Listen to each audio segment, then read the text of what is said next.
Start digging into trust, you'll find that there's many rich families that have had trust. Some that still do.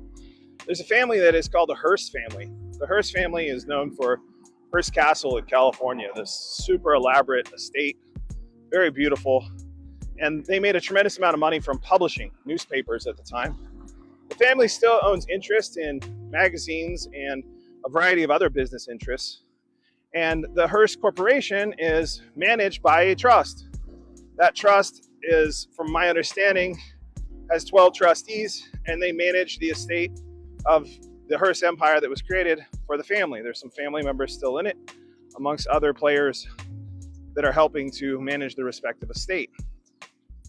What's interesting about trusts like this is that these trusts are able to take property that was placed into them and own the property so that they're able to utilize that property over multiple generations.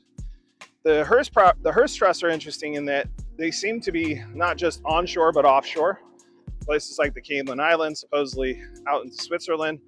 But what they're looking at is having this complex structure that allows them to keep the privacy of their organization intact and is able to reduce as much taxes as they possibly can in order to utilize their property. And so when people first start out with trusts, they're not necessarily going to have the Hearst family empire's trust.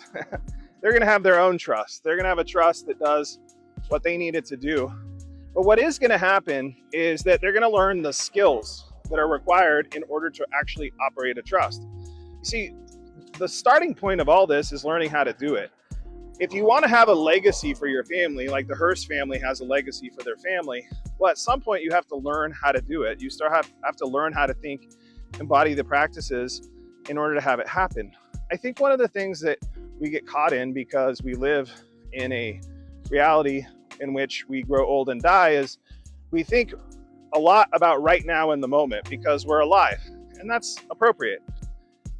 But at some point, if we start thinking about the future beyond ourselves, we can kind of set our family up or our loved ones in the future to have greater choices than us. And to me, that's kind of exciting. It's kind of an exciting thing to think that my family members may have access to things or resources that I wasn't able to, and have choices that they can make that I wasn't able to, and be able to ultimately be good stewards of the things that were created while I'm alive. And so that's kind of the beauty of a trust.